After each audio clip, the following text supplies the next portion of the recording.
Vamos a seguir con nuestro tema de los estilos literarios de... Ya lo voy a echar yo. Los estilos literarios. Habíamos dicho que el discurso es el tema más prescriptivo. Encontramos algunos mandamientos en forma de poesía, pero donde estamos completamente seguros que tenemos mandamientos es en el discurso, ¿verdad? Entonces quiero iniciar, antes de entrar de lleno al tema, con una oración. Oremos, hermanos. Señor, en esta mañana también rogamos tu sabiduría para que nos acompañes en este tiempo de reflexión, de lectura de tu palabra, Señor. Tú sabes que deseamos conocerte, amarte, buscarte, Señor, sobre todas las cosas. Así que recompensa esta diligencia atendiendo nuestra súplica. En el nombre de Jesús. Amén. Bueno, voy a comentar algo que no sé si muchos lo saben, pero la Biblia no llegó así, ¿verdad? No llegó empastada, no llegó... ¿Qué otras presentaciones hay? Encuadernada. No llegó así a nosotros, sino que fue cada libro, cada parábola, cada manuscrito, fue haciéndose poco a poco. Y entonces tenemos la primera historia que está en Génesis, que es la historia de Adán y de Eva. ¿Quién escribió Génesis? Moisés. Ah, por cierto, voy a aprovechar. El lunes voy a empezar a dar un curso a las 6 de la mañana que se llama Torá y Tradición. Voy a hablar, es un poco avanzado el tema sobre el Pentateuco. Entonces, por si se quieren conectar o que se les asigne el curso para poder escucharlo después, está buenísimo. Al menos a mí me gusta. Está muy bueno. Por si quieren estudiar la Torá así a nivel súper. Bueno, sigamos. Cortes comerciales. Entonces, el primer libro que encontramos es el de Moisés, que es el Pentateuco, y el primero de ellos es el Génesis. ¿Cuánto se tardó en escribir desde Génesis, desde lo que pasó en Génesis hasta Moisés? ¿Cuánto tiempo creen ustedes?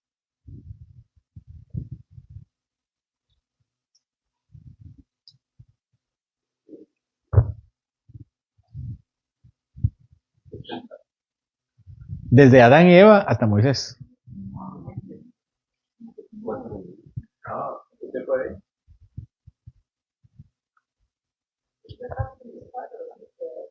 Exactamente no se sabe, pero sí son miles. Se dice que son, bueno, Moisés es de ahí por el año 1500 antes de Cristo, y Adán y Eva se dice que es del 6000 al 10.000, por ahí, haciendo cuentas y números sobre cuánto vivió cada quien. No se sabe si son las genealogías de Adán, son genealogías seguidas o genealogías con espacios, como las son otras genealogías que hemos leído en Nehemías, Esdras, en Lucas, en Mateo. Entonces hay una estimación por ahí. Bueno, entonces si no tenían el primer libro, que es Génesis, el primer libro escrito, ¿cómo sabían qué hacer?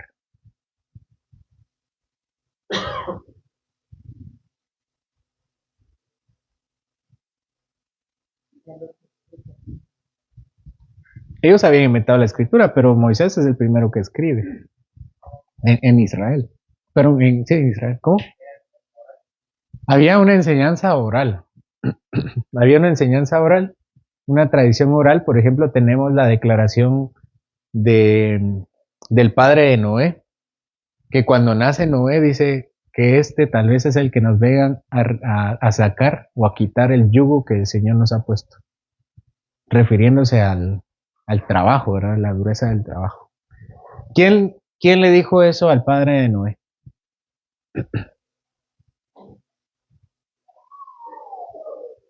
Puede ser que su papá, eso es lo más probable, es que haya sido una transmisión oral. Pero ¿cómo sabía Caín que estaba malo matar a Abel? ¿Quién le dijo? Su conciencia es lo más probable. porque no teníamos nada por escrito. Eso es lo que Pablo llama la ley del corazón, ¿verdad? Entonces hay dos tipos de leyes. La ley natural, que Pablo llama la ley del corazón, y la ley, pero ¿cuál es la otra ley? Aparte de la del corazón, ¿dónde encontramos la otra ley? Esta también es ley de Dios. Porque ¿quién le dijo a Caín que estaba mal? Su conciencia, ¿verdad? Dios le dijo. Dios puso una ley en su corazón. La ley escrita. ¿Dónde encontramos la ley escrita? En la Torá es una parte. ¿Y la otra parte? ¿Qué es la Torá? Génesis, Éxodo, Levítico, Números, Deuteronomio. Y el resto de la ley escrita. En toda la demás Biblia, ¿verdad? Todo. Hasta Apocalipsis, ahí está. Esa es nuestra ley escrita. Hay un salmo que nos dice cuáles son las dos leyes. ¿Qué salmo es? ¿Se recuerdan? Salmo 19. ¿Qué dice el Salmo 19? Los cielos, no, ese es el 8, pero no, ese es el 8. ¿Qué dice el 19?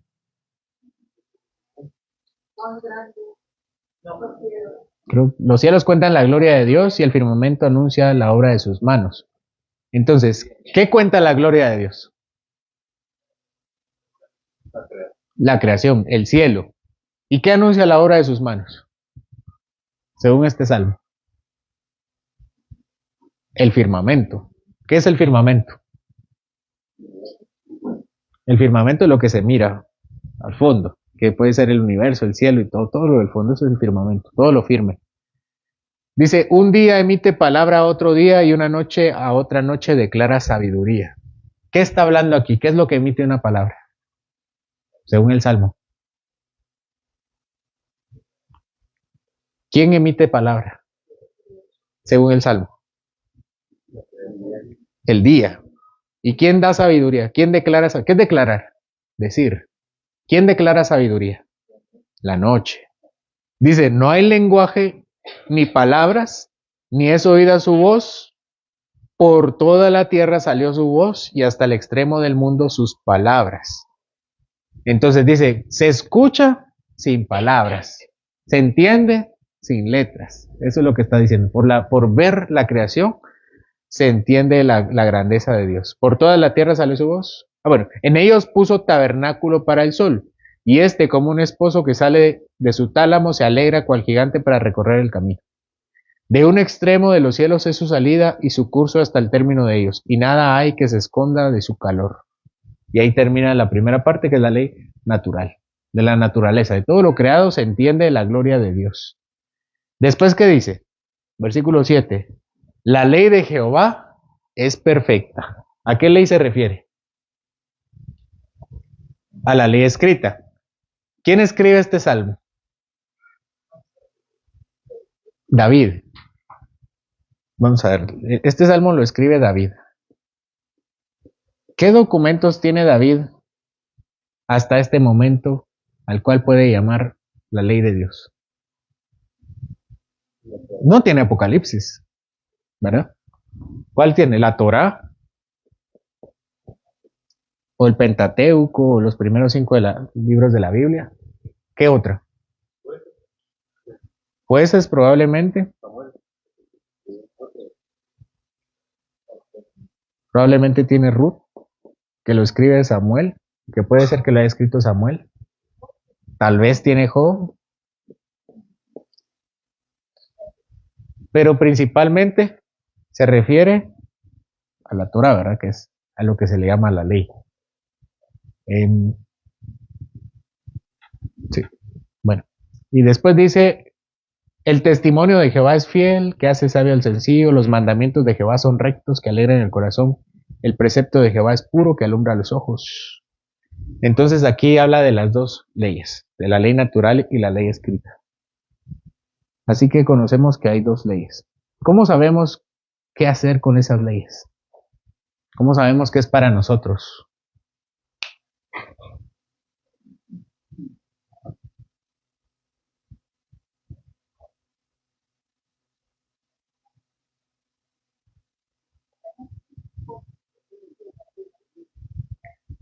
Hay una ley que dice,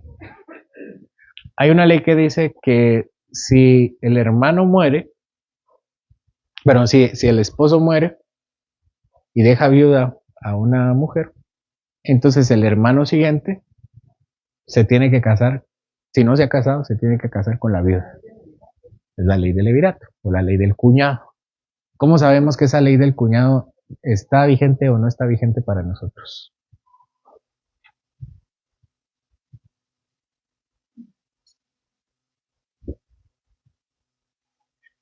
Por eso nos citamos al principio. Dios le da una ley a Adán y le dice, trabaja y ten hijos. ¿Cómo sabemos que eso que le dijo a Adán es para nosotros? Y es que hay muchos argumentos así, ¿verdad? Mira, hermano, hay que diezmar. No, pero eso usted tiene que leerlo en su contexto, se lo dijeron a Israel. Claro, nada nos han dicho a nosotros, ¿verdad? Todos se lo han dicho a alguien más. Trabajar se lo dijeron a Adán, no nos lo dijeron a nosotros. Tener hijos no se lo dijeron, no nos lo dijeron a nosotros, se lo dijeron a Adán. Y así cada ley se le ha dado a una persona específica. ¿Cómo sabemos que aparte de esa persona específica también nos aplica a nosotros? ¿Cómo sabemos? La Biblia aclara. Como por ejemplo. Parafraseado.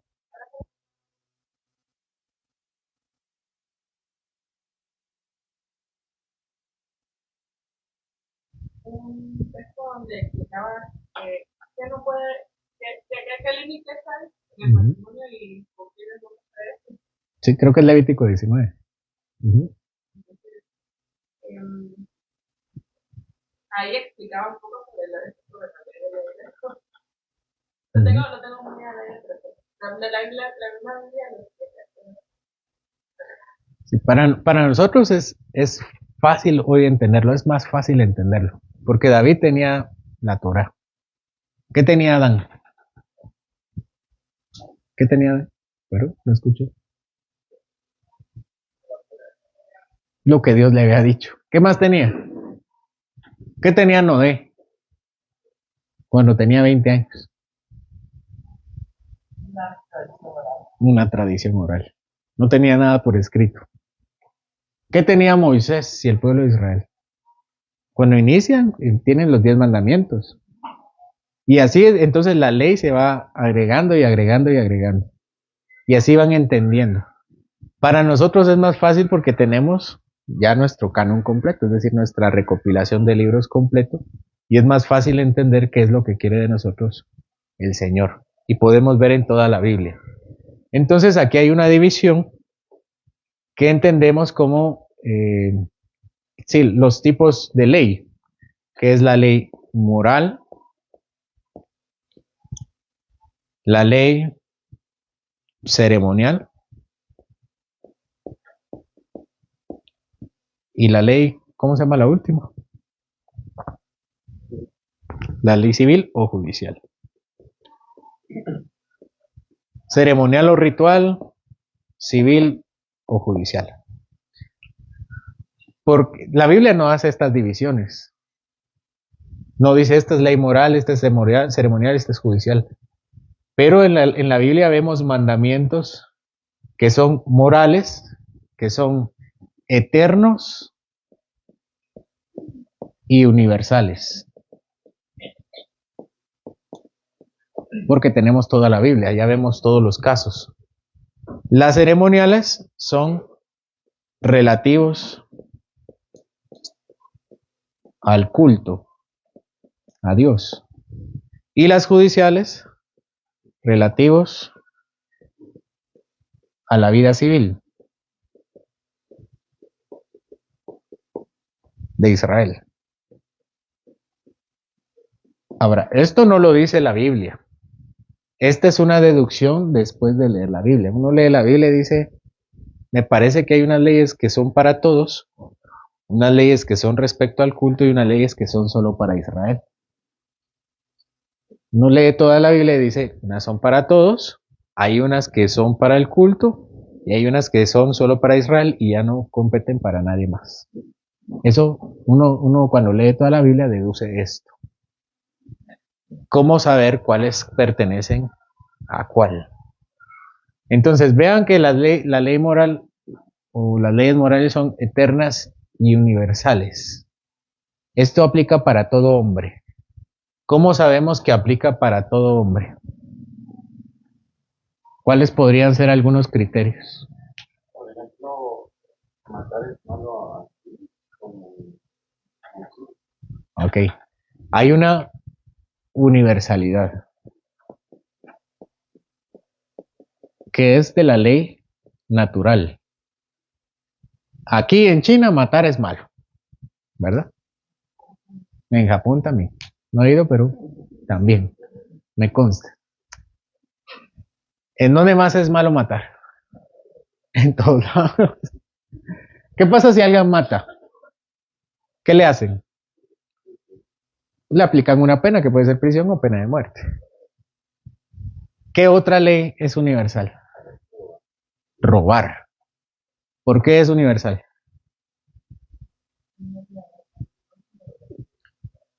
Por el criterio que decía Mauricio, ¿verdad? Que es robar es malo aquí, en la China, en Japón y ¿dónde más? Es universal. No, el corazón nos dice que está mal. ¿Verdad que sí? ¿Qué otras? Exactamente. Ahora, no, nadie nos dice que son los 10 mandamientos. Eso es una deducción que nosotros tenemos.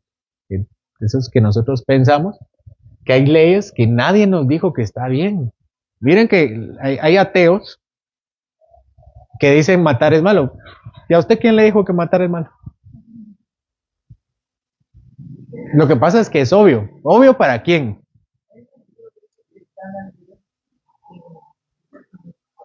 Exactamente, él no se puede librar de eso. No puede pensar mal. Si decide hacer su propia ley, es consciente que hay otros que piensan contrario a ella y que lo van a juzgar. Van a decir, yo pienso que matar está bien, yo pienso que lo tengo que meter a la cárcel, le van a decir. Esa es la universalidad de la ley. ¿Cómo podemos ver en la Biblia esta universalidad también? Por la muerte, ¿verdad?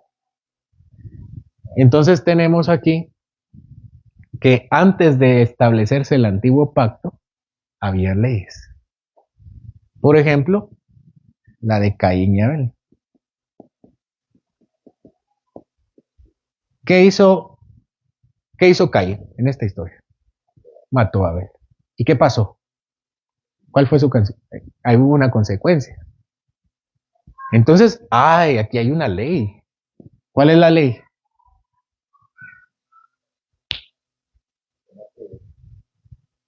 ¿Cuál es el mandamiento? No matarás. Entonces me estoy dando cuenta que ellos saben que hay una ley. Y en la Biblia empieza a quedar registrado mandamientos que son universales. ¿En dónde más vemos el no matar? Sigamos en la historia. Adán, Caín y Abel. ¿Quién es el siguiente matón?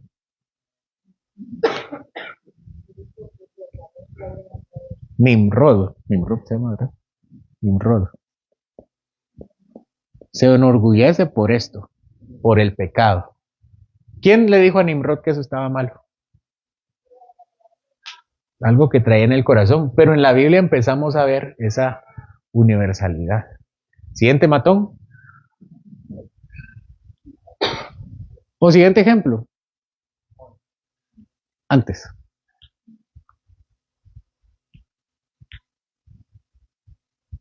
Ahí siempre en Génesis. Noé. Pero no él. ¿Qué tenemos en Noé? ¿Pero? Bueno, eso es importante porque el Señor aplica juicio y no dice que eso está mal. Entonces, el problema no es quitar la vida. ¿Cuál es el mandamiento exacto?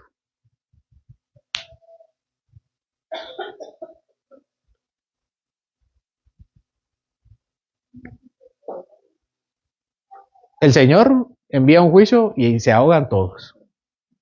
Y lo que hizo el Señor no está mal, porque el Señor es bueno, porque el Señor es perfecto, porque el Señor tiene la santidad, Él es el estándar. Entonces vemos que quitar la vida no es el problema. ¿Cuál es el mandamiento completo? ¿Qué le dice a Noé?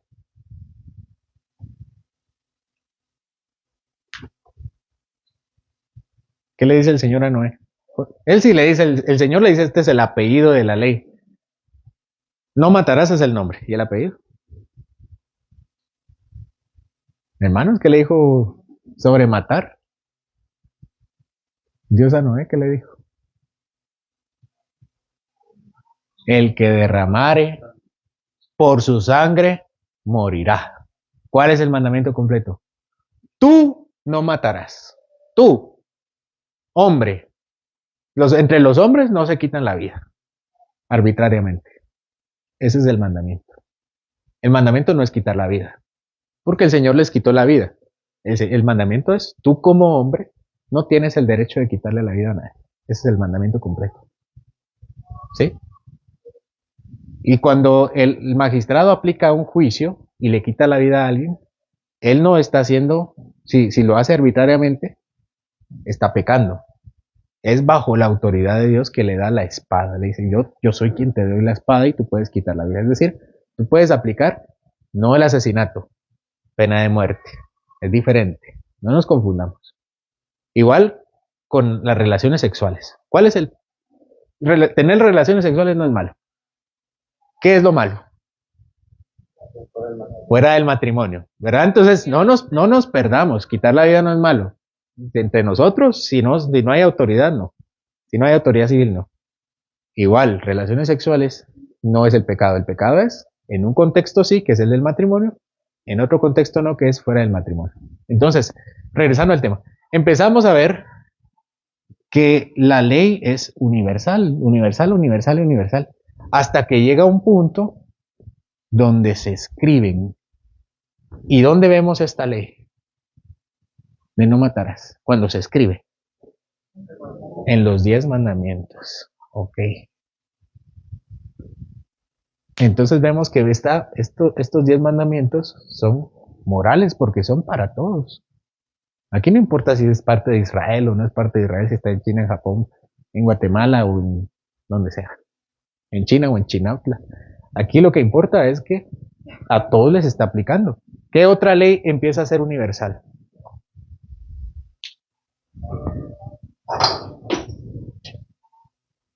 ¿Por qué otras cosas se le castiga por robar? ¿Quién es el primer ladrón o el primer mandamiento de robar? Jacob es un ladrón. ¿Cómo sabemos que Jacob es un ladrón? Se esconde, le dice a Rebeca, a su mamá, eso no está bien, le dijo. ¿Cómo sabe que estaba bien o mal si no había nada escrito? En su corazón. Y Rebeca le dice, yo voy a cargar con la culpa y el castigo. Ahí hay una ley. Y va y lo hace, ¿verdad? Y se enoja Esaú. ¿Por qué se enoja? Porque está mal. Está mal. La ley nos dice que está bien y que está mal. ¿Qué otro robo vemos? Ahí va otra la mentira, ¿verdad? El engaño. ¿Qué mandamiento es este? El de mentir, noveno. ¿Y el de robar? Octavo. Vamos a hacer catequesis para que nos sepamos los números. Octavo. ¿Dónde más vemos ladrones? Antes de los 10 mandamientos. Pero sí, ese es otro punto, pero lo vamos a ver en un ratito. ¿Dónde vemos otro ladrón? O alguna aclaración en la Biblia que dice robar está mal. Antes de los 10 mandamientos.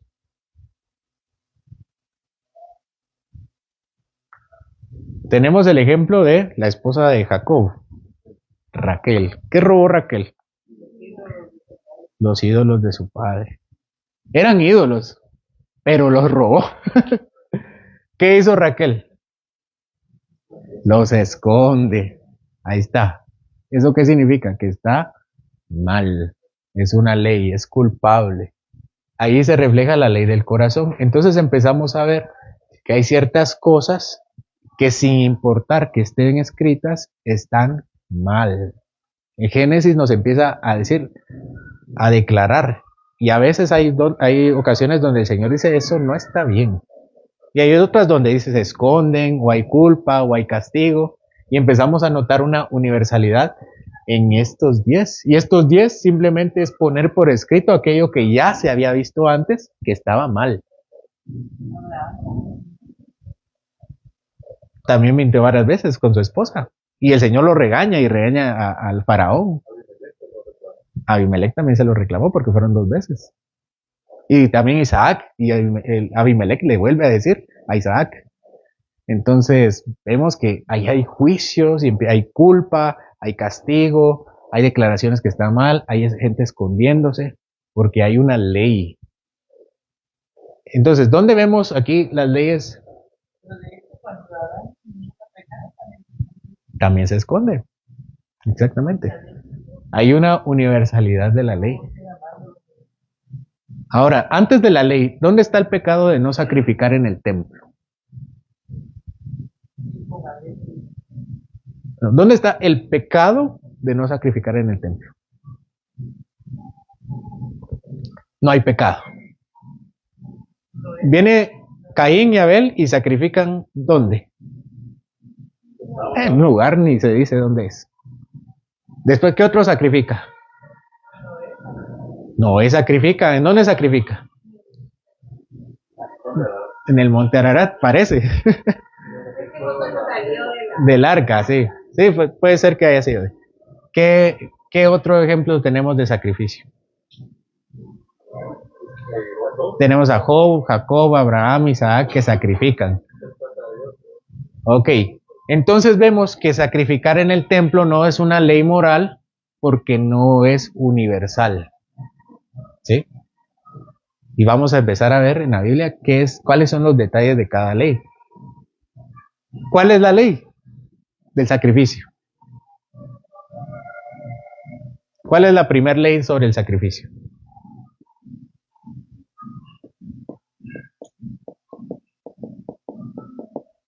¿Qué es lo primero que nos dice la ley del sacrificio?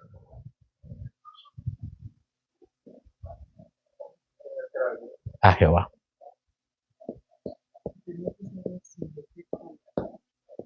En obediencia, ¿qué es lo que le dice a Abel, a Caín, verdad?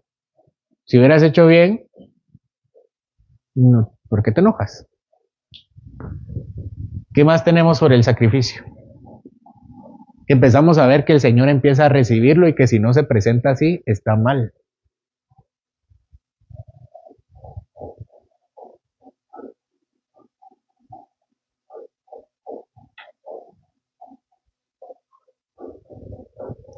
Debe ser una muerte o quemada, que es el sacrificio de Caín. A Caín le dice, está bien que la quemes, pero preséntala bien. Y empiezan a quemar cosas o a matar. Entonces, aquí lo que vemos es una ley de adoración al Señor. ¿Para qué hacían el sacrificio? ¿Qué dice la Biblia acerca del sacrificio? ¿Cuál era el propósito? Cuando los hombres empiezan a sacrificar, empiezan a hacer algo. Aquí tenemos que tener Génesis, pero en la punta de la lengua. Empezaron a invocar el nombre de Dios, dice. El sacrificio es para invocar el nombre de Dios. Y en segundo lugar, es a través de una muerte, ¿verdad? De perdón de pecados. No pueden invocar el nombre del Señor si no sacrifican, si no muere alguien o es quemado algo. ¿Qué mandamientos son estos? Morales. De los 10, perdón.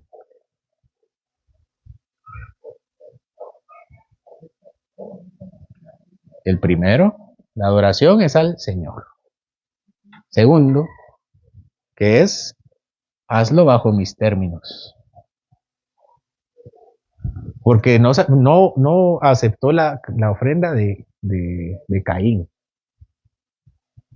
no la aceptó.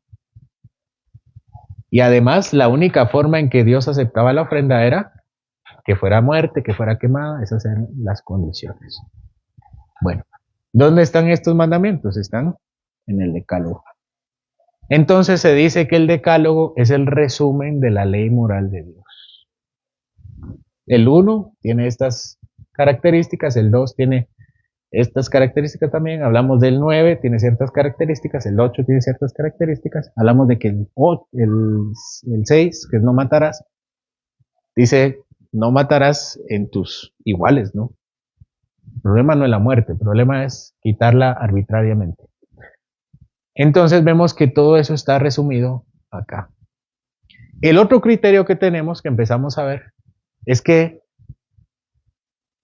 aunque se establece el antiguo pacto, ¿con quién se establece el antiguo pacto?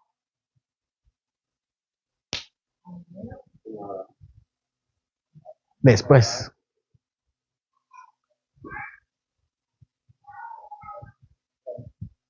antes, con Moisés. Ese es el antiguo pacto. Para ellos no era antiguo porque no había uno nuevo, ¿verdad? Era el único pacto. Era el pacto que llegó a ser conocido como el antiguo pacto, que era el pacto que se hizo en el monte Sinaí. Entonces ese antiguo pacto empieza a tener este carácter que también es moral. Pero nosotros cometemos un error cuando leemos el Antiguo Testamento. Nabucodonosor estaba en el antiguo pacto. ¿Por qué no? Porque ni siquiera estaba en el pacto, ¿verdad? No estaba en el pacto, ¿o sí? No era judío, no estaba en el antiguo pacto. Balaam estaba en el antiguo pacto. Entonces, que esté en el Antiguo Testamento no significa que esté en el antiguo pacto, no están en pacto. Ahora, vemos que Nabucodonosor cumple un mandamiento de Dios. ¿Cuáles? ¿O cuáles son? El Señor lo empieza a juzgar y le dice el primer mandamiento, ¿verdad? Adorar a Jehová. ¿Dónde lo vemos? ¿Dónde vemos en la vida de Nabucodonosor este mandamiento? Y lo vemos de varias formas. Con Daniel, ajá. ¿Perdón? Mesac y Abednego es otra, ¿verdad?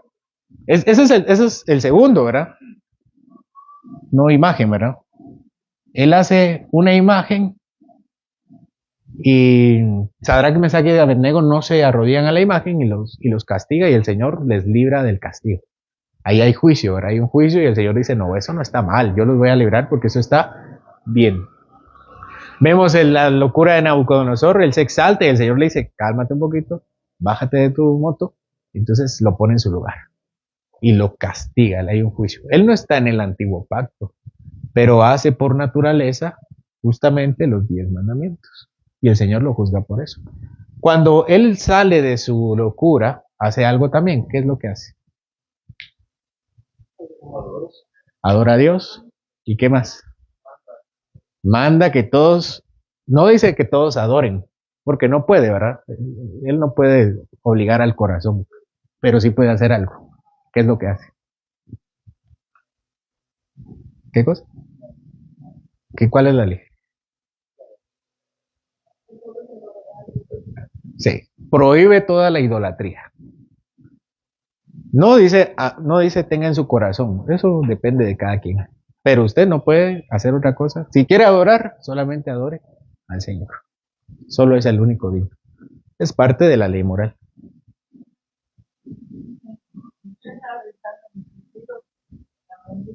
Ciro también lo hace. Pero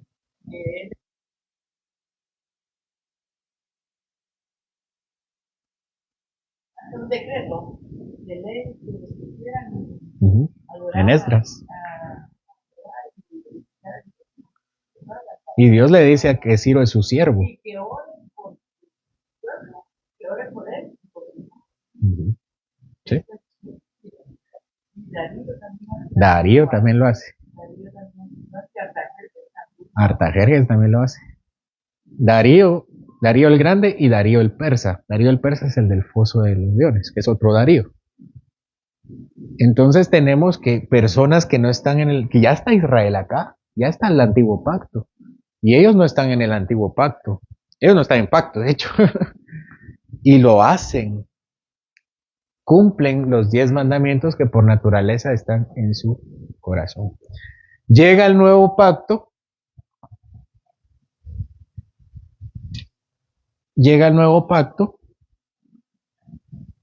y entonces se reafirma el pacto que hizo con Abraham. Y Pablo en Gálatas dice que ese pacto no es invalidado por el pacto de la ley. ¿Se recuerdan? Gálatas capítulo 3 dice que la promesa no es invalidada por la ley. La ley fue dada 400 años después de la promesa. Entonces viene el nuevo pacto y los gentiles. Y vemos que a los gentiles del nuevo pacto también les sigue aplicando esto. ¿Dónde los vemos? ¿Qué pasa en Gálatas?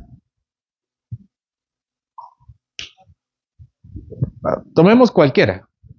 Vamos a ver, 1, 2, 3, 4, 5, 6, 7, hasta el 7.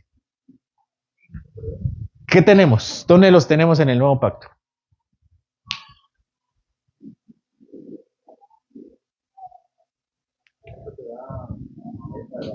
Hacia Ananías y Zafira. ¿Qué hacen ellos? Ahorita vamos a ver eso.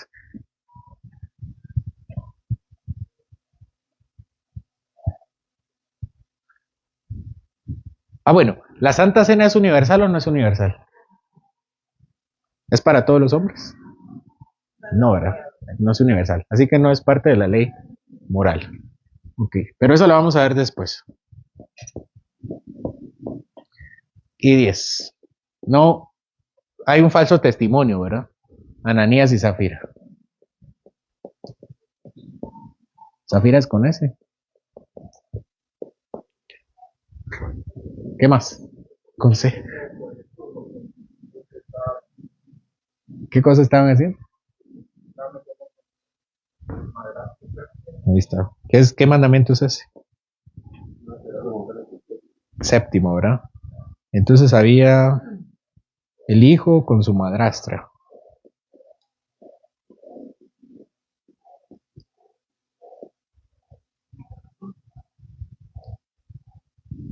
Sigamos llenándolo. El nuevo pacto. Bueno, ahí hay otro detalle. Que esté en el Nuevo Testamento no significa que sea del nuevo pacto. Cuando Jesús cumple la ley, ¿en qué pacto está? En el antiguo pacto. ¿Cuándo queda inaugurado el nuevo pacto? Exactamente. Dice, esta es la sangre, cuando hace la Santa Cena, esta es la sangre del nuevo pacto. Pero todavía no había muerto. Cuando él muere y resucita, inicia el nuevo pacto. Cuando muere, entra en vigencia, pero está inaugurado, y cuando resucita, entra en vigencia. Entonces Jesús estaba en el antiguo pacto. Él fue al templo a adorar. ¿Se recuerdan? Él llevó su sacrificio, se enoja, saca su látigo y empieza a sacar a todos del templo, porque él estaba en el antiguo pacto. Entonces, digamos que Judas está en el antiguo pacto. En el Nuevo Testamento, pero en el antiguo pacto. Bueno, esa es otra razón por la cual no aceptamos el bautismo de Juan el Bautista. Porque es un bautizo del antiguo pacto. Bueno, ahí lo vamos a hablar después. ¿Qué otros mandamientos? Llenémoslo. Ajá. Cuarto, ajá. Estaba en el día, en Apocalipsis. Hay algunos que dicen acá que se refiere al día del Señor como el juicio, pero no se refiere al día del Señor como el juicio porque hay unos libros que se llaman, por ejemplo, la Didaje, que es anterior a Apocalipsis, que le llama al día del Señor al domingo, y es un día a día. En cambio, lo que vive Juan En el Apocalipsis es una gran temporada, no es el día del Señor. No sé si me di a entender, pero Apocalipsis no se trata del día del Señor, del día final. Son varios eventos hasta el juicio, que ya es en el capítulo 20. En el capítulo 20 ya es el día del Señor del juicio. Pero dice que él empieza su juicio en un día del Señor diferente, que es un domingo. Aquí. ¿Qué otro tenemos? Pablo habla más de ¿Cuál es? El quinto. Pablo ofende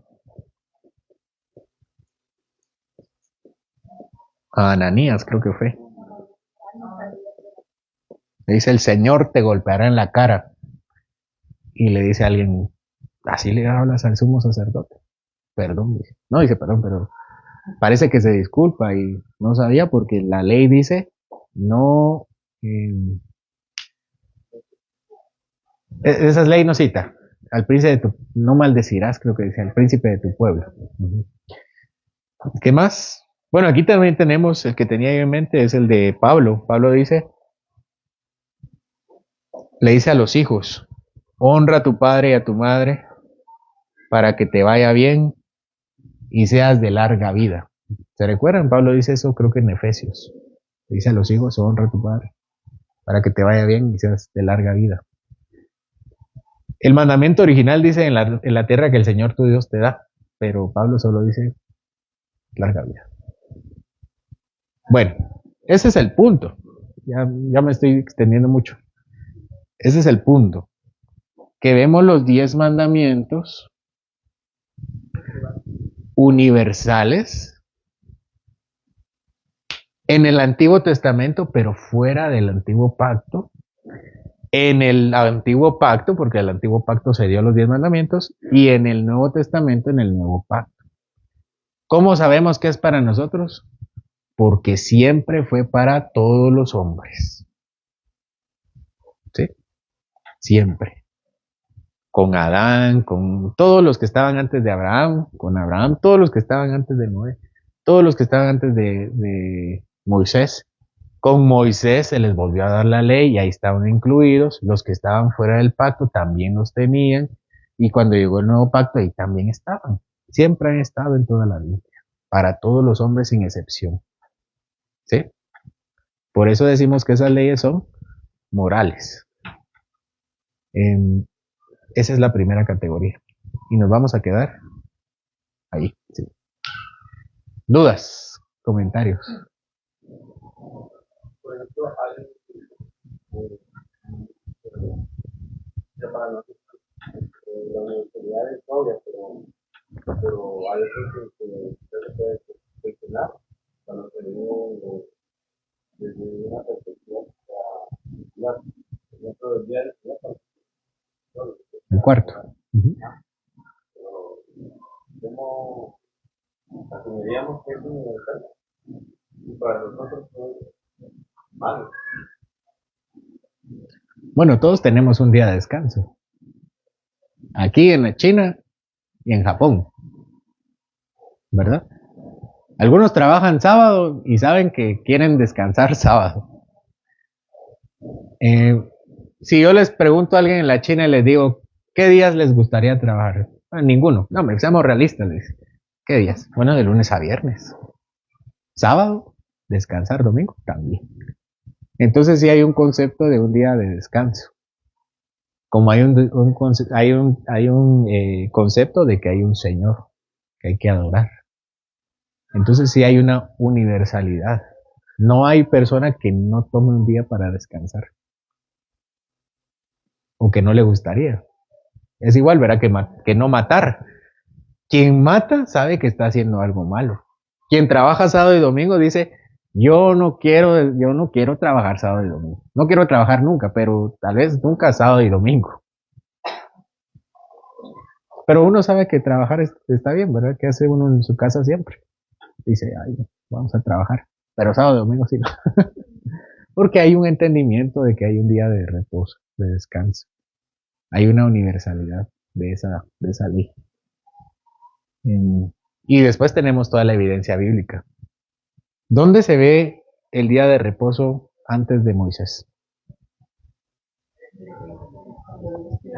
En la creación. Esa es la justificación del cuarto mandamiento en el Éxodo. Le dice cuatro, pero ya yo le bajé, va. 6 días trabajarás y el séptimo será día de reposo. ¿Por qué? Porque en 6 días hizo el Señor los cielos y la tierra y el séptimo reposó o descanso. Entonces no está basado en ninguna ley de Moisés, sino en la creación. ¿Cómo lo está el matrimonio, el séptimo mandamiento? Y cómo lo está el trabajo, que podría ser el octavo mandamiento. Después tenemos a los discípulos reunirse. Tenemos a gentiles también buscar ir al templo. ¿Se recuerdan cuando está Salomón? Salomón tiene una particularidad, que es tan sabio que llega la gente a querer ver el templo, el lugar de adoración. ¿Y qué era el día especial en el templo? El día de adoración, que era el día de reposo. Entonces, lo que tenemos ahí otra vez es una universalidad de la ley. Esa sería la respuesta. Lo encontramos en el sentido natural y lo encontramos en la palabra. Antes del antiguo pacto, dentro del antiguo pacto, en el antiguo pacto, pero fuera con los gentiles, y en el nuevo pacto. En toda la Biblia están los 10 mandamientos. ¿No estamos? Otra vez, quiero terminar como empecé. La Biblia no me dice, aquí está, esto haz. No vino empastada, no vino encuadernada, no venía con instrucciones, vienen narraciones, viene poesía, vienen mandamientos para Adán, para Eva, para Moisés y para diferentes. Y uno dice, de toda esta información, ¿cómo sé que es para mí? Entonces tengo toda la información y empiezo a ver que hay una ley, hay mandamientos que aplican a todos los hombres. Ah, ok. Entonces, aunque nada fue para mí, sigue siendo para mí. Porque era para todos. Es una deducción. ¿Estamos? Bueno, dudas, comentarios. Ahí terminamos con la ley moral. No nos vamos a extender. Queda la ceremonial. Vamos a ver por qué hay ceremonias, para qué y cuáles son las leyes judiciales y civiles. Y fuera de esas ya no hay ley. Bueno, oramos. Señor, en esta hora nosotros rogamos que tú lleves este conocimiento a nuestra vida, entendiendo, Señor, que tenemos deberes contigo, mandamientos verdaderos. No son sugerencias ni recomendaciones, porque así ha sido para todos los hombres, dentro y fuera del antiguo pacto y en el nuevo también. Y nosotros que nos encontramos en el nuevo pacto por la gracia de Jesucristo, con deseo, queremos, Señor, con anhelo, esperamos cumplir tu ley. Así que, Señor, te pido que cada uno de nosotros le dé la importancia, que aunque estamos bajo la gracia, eso no nos quita las obligaciones de la ley, de tu ley. Porque no somos esclavos del pecado y tu ley es buena y perfecta. Así que ayúdanos a cumplirla, no para ganar tu favor, sino porque ya lo tenemos y deseamos agradarte. No perfectamente, Señor, pero sí sinceramente. Y si violamos y violentamos tu ley, ayúdanos a reconocerlo, a arrepentirnos y a confiar en que tú nos perfeccionas en cada momento de nuestra vida. En el nombre de Jesús. Amén.